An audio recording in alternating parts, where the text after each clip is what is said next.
Why are regular pentatonic licks so boring?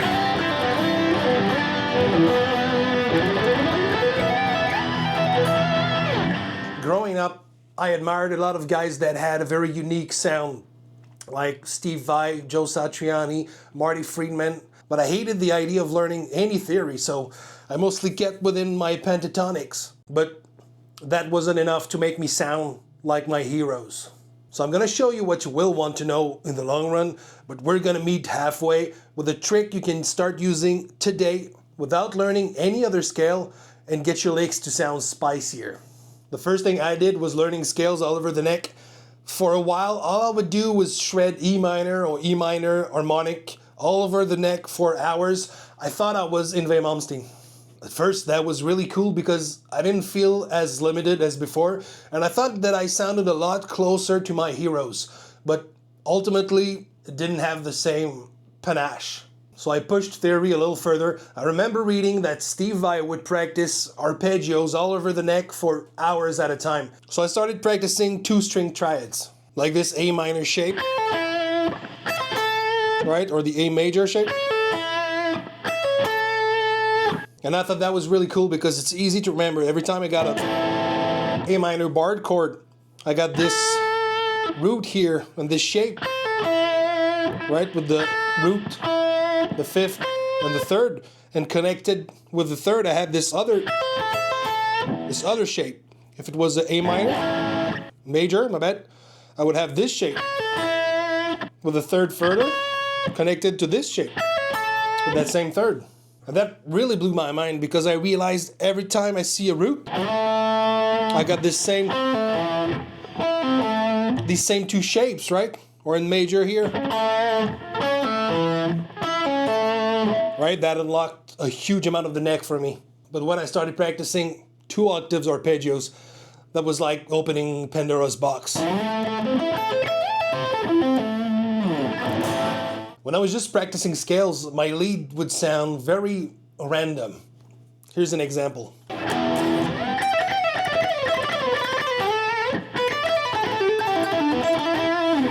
Like, can you hear which chord I was playing against?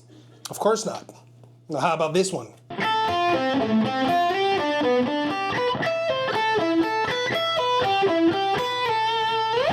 Now you can clearly hear the progression, right? I got F, G, A minor, E, right?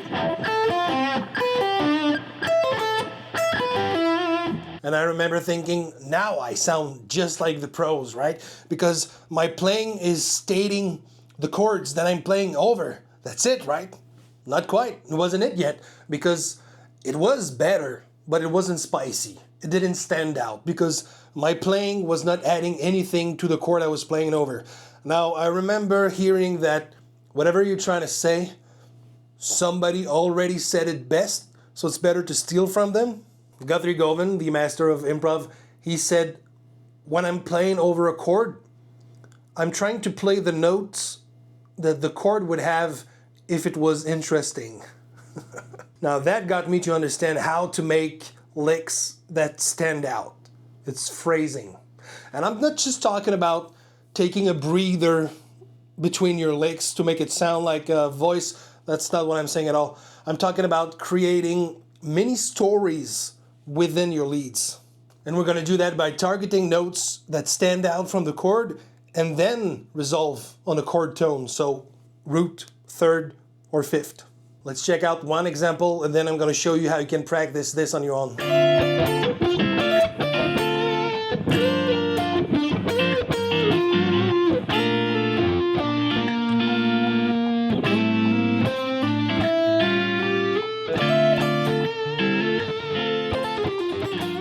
He's playing over D minor. And he targets that second, right? That second is pure emotional damage, right? Start with the second, then lands on the actual triad, right?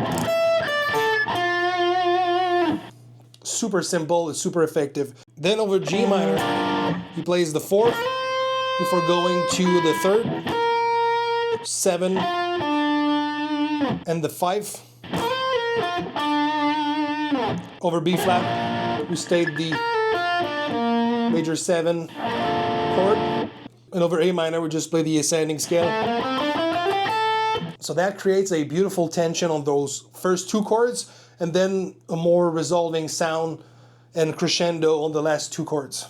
Now there's a hard and an easy way to do this. The hard way would be to learn a 3-note per string system all over the neck, then learn all the 7th chord in the scale. So there are 2 major 7, 3 minor 7, 1 dominant 7, and 1 half diminished 7. Then you learn what modes these chords actually belong to, because Aeolian is regular minor and Ionian is regular major. The Locrian has a flat 2 and a flat 5, that's odd. The Dorian has a sharp 6, the Lydian has a sharp 4th, and the Mixolydian has a flat 7 or a minor 7.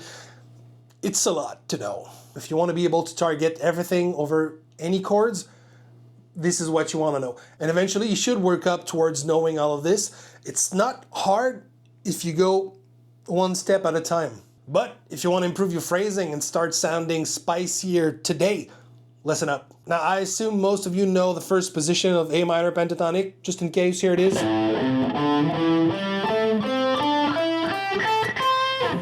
So we're going to learn every barred chord around that position, right? So for that, I'm going to play 3 here and not here. I'm trying to keep everything in the same area. So 1, A minor, 4, D minor, 5, E minor. For the major chord, we're going to play 7, here, G, C, right underneath, and 6, F. All that's left is the second chord, the diminished. You're never gonna hear a barred chord like this. But what we do hear all the time is this 4 chord, this minor chord, right? And in my basic pentatonic, I'm missing that third, the 3rd of D minor, which is a very important note. So when I'm playing A minor song, I'm playing over D minor all the time. But I can't resolve with the 3rd because it's not in my pentatonic. And the 3rd is a very important note in any chord because it's the most emotional one in many cases. If you remember the Careless Whisper example, he was playing the 2nd and then the 4th, right, on these 2 chords. Well, the 2nd and the 4th are right next to the 3rd. So if you can visualize the 3rd in every chord, well, you know that right next to it, then there's a 2nd and then the 4th, and they're both very cool notes that you can play with. The 7th is also a very cool note to land on. Right? It's got that bluesy, sophisticated sound that I'm very fond of. Now, to practice this, you use a backing track. The easiest way would be to just Google chord player, and there's a bunch of cool sites you can use, and in 10 seconds you have a backing track in the style that you want and with the 2 chords that you want. You don't have to look for it all over YouTube. Now you start with something very simple like a 2 chords backing track, right? And when I do this, and I still do that when I practice over a backing track, the first few times that I'll play, I'll just hit the roots.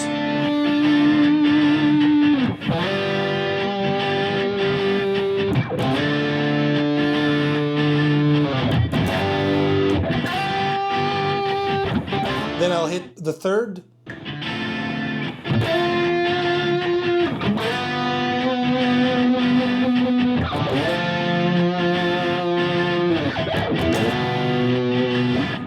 And then a few times where I hit the 5th.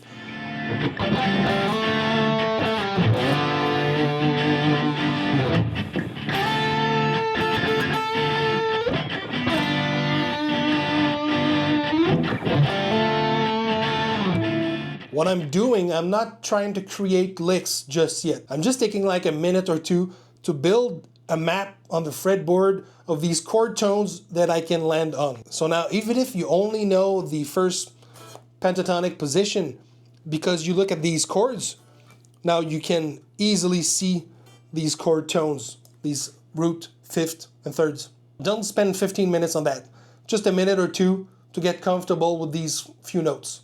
Then I'll go for a run when I'll hit the second degrees, right? And they're easy to spot because they're right next to the root.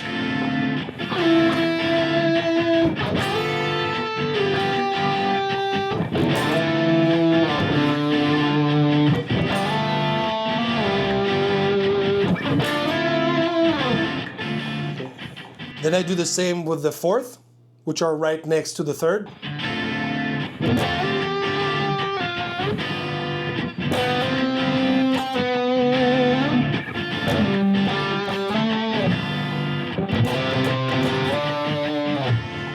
I do the same with the sixth, right next to the fifth.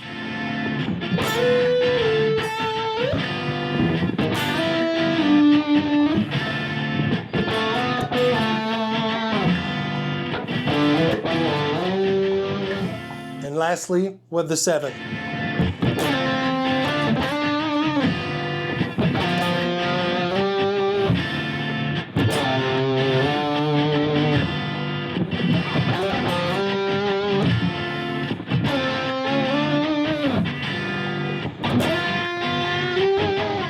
Now again, this is a 3 to 5 minutes exercise tops, okay?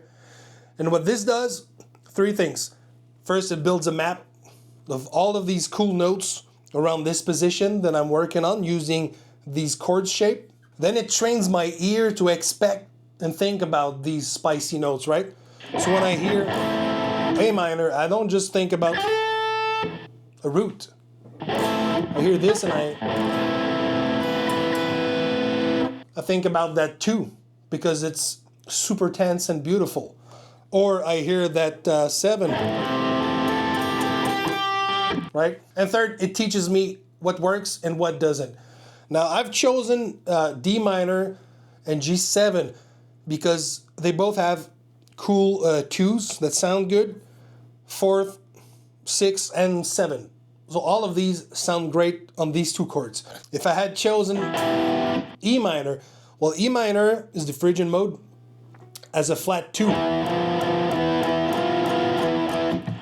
That's tense, right? So I don't like that 2 that much. The A minor, the 1 chord, as a flat 6, which is also tense. I don't like it as much. So flat 2nd, flat 6 doesn't sound too good. For some reason, flat 4 sounds great. Now that whole process of finding the chord tones and then the spicier note should take 5-10 minutes if you want to push it at tops. Because then what you want to do is start actually improvising and making licks with these notes.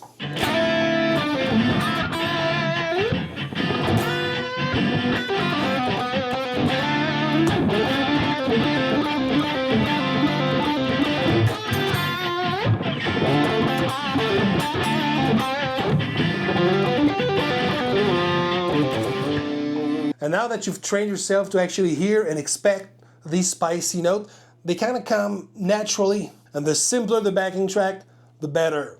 Sometimes I only just use 1 chord backing track so I can really focus on everything I can play over that 1 chord. Challenge of the week, pick a 2 chords backing track. Start your lick on the first chord with a non-chord tone, so 2, 4, 6, or 7, and end on a chord tone on the second chord. That way you're creating tension on the first chord and resolving on the second chord. Eventually you're going to want to learn the 3-note per string system. Well, that video teaches this, along with other stuff you need to know if you want to call yourself an intermediate guitar player. I appreciate you guys watching the whole thing. Cheers.